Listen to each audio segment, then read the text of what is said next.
Pernahkah kalian merasa khawatir tentang kesehatan mental anak? Di video kali ini kita akan bahas bersama tentang berbagai masalah kesehatan mental yang sering dialami anak-anak. Kita akan cari tahu tanda-tandanya, penyebabnya, dan yang terpenting bagaimana kita bisa membantu anak-anak kita. Bersama saya Dr. Nunki Andria, dokter spesialis anak hanya di channel Kata Dokter.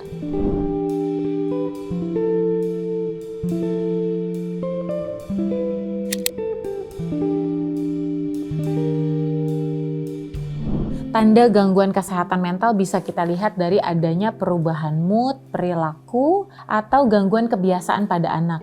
Misalnya dia biasa menjalani suatu hal tertentu, sekarang jadi tidak tertarik lagi. Misalnya dia punya hobi main bola biasanya, tapi sekarang jadi tidak mau lagi bermain bola. Anak juga bisa saja menunjukkan perilaku yang agresif, sulit diatur, melawan apa yang disampaikan orang tua. Kemudian anak sering marah, menangis, ataupun sedih, sulit berkonsentrasi atau memperhatikan, justru malah mengerjakan hal yang lain. Adanya perubahan kebiasaan tidur, kebiasaan makan, turun prestasinya di sekolah, biasanya menjadi anak yang berprestasi dan memperhatikan guru, sekarang jadi tidak mau dan tidak bersemangat untuk belajar. Ada perilaku-perilaku baru yang tidak wajar, misalnya jadi bolos sekolah, mengganggu teman, berkelahi. Ada perilaku makan yang mengkhawatirkan, misalnya jadi tidak mau makan sama sekali. Anak bisa menjudge tubuhnya terlihat kurang sempurna di mata dia dan penilaian tersebut berlebihan misalnya. Bisa juga anak mengeluhkan sakit fisik yang tidak jelas penyebabnya. Sering sakit kepala, sering sakit perut, atau nyeri, pegal-pegal. Tapi setelah diperiksa tidak ada yang mengarah kepada kondisi sakit fisik. Maka mungkin saja anak Anda mengalami gangguan kesehatan mental.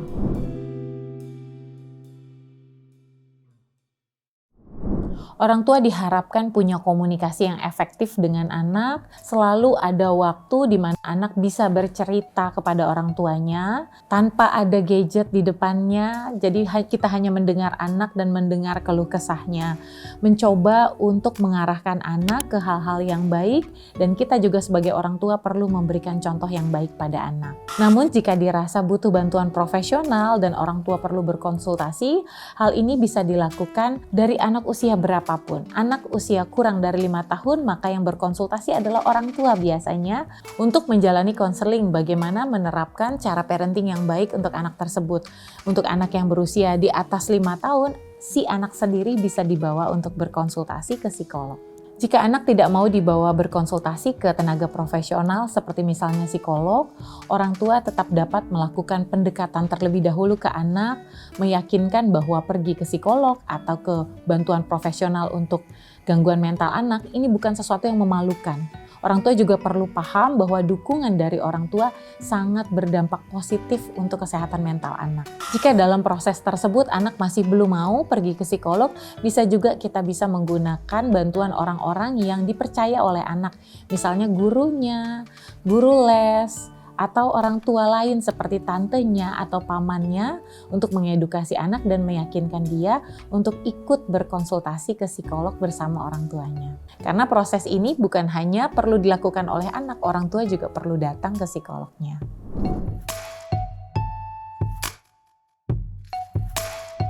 Kita bedakan terlebih dahulu anak ini aktif atau memang betul hiperaktif. Untuk golongan usia toddler, usia 1-3 tahun, anak-anak memang sedang sangat ingin eksplor lingkungannya. Sehingga dia menyentuh, memegang apa saja, kemudian lari, lompat, dan cenderung terlihat tidak bisa diam dan sangat aktif. Hal ini normal pada rentang usia tersebut karena memang dunianya dunia eksplor. Tapi pada anak berusia 4 tahun ke atas dan masih sangat sulit untuk dibilangin misalnya dan terlihat terlalu aktif, kita perlu evaluasi nih. Jika dia tidak mau mengantri, mengganggu temannya, tangannya bergerak secara berlebihan, tidak bisa main dengan konsentrasi, tidak bisa duduk tenang, kemudian selalu menginterupsi jika orang lain sedang bicara. Kemudian anak sulit untuk diam, bergerak terus seperti didorong motor, maka kita boleh curiga siapa tahu memang anaknya hiperaktif. Jadi baiknya dilakukan pemeriksaan oleh dokter dan ada terapinya untuk anak-anak yang hiperaktif supaya dia lebih tenang, bisa berfokus dan belajar dari lingkungannya.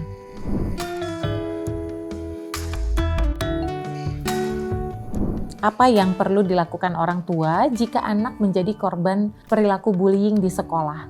Yang pertama, kita harus aware jika anak mengalami perubahan perilaku, tadinya yang semangat jadi tidak semangat pergi ke sekolah, cari tahu dulu kenapa. Jika memang betul anak mengalami bullying di sekolah, dengarkan anak, izinkan dia bercerita secara tuntas dan jangan lupa dukung dia untuk melewati hal berat ini. Kita bisa lakukan lapor ke sekolah agar tidak terjadi kembali di kemudian hari. Kemudian jika anak kita mengalami dampak yang serius akibat bullyingnya dan memerlukan istirahat sejenak misalnya dari sekolah atau memerlukan dukungan bantuan psikologis, kita sediakan bantuan-bantuan tersebut.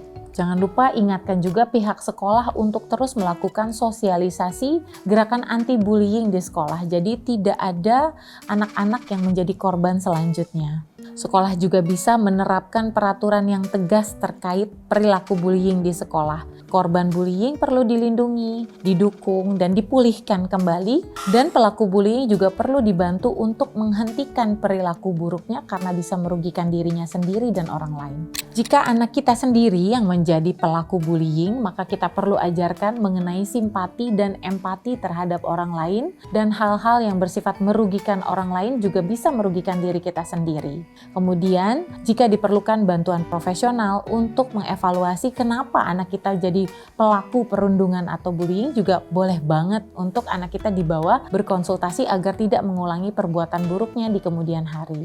Selain itu, kita juga perlu mengajari anak-anak yang menjadi pelaku perundungan bahwa apa yang dia lakukan bisa menyebabkan bahaya yang fatal pada korban-korbannya. Dan anak pelaku perundungan tersebut bisa berurusan dengan hukum. Jadi kita jelaskan juga konsekuensi yang mungkin dia alami.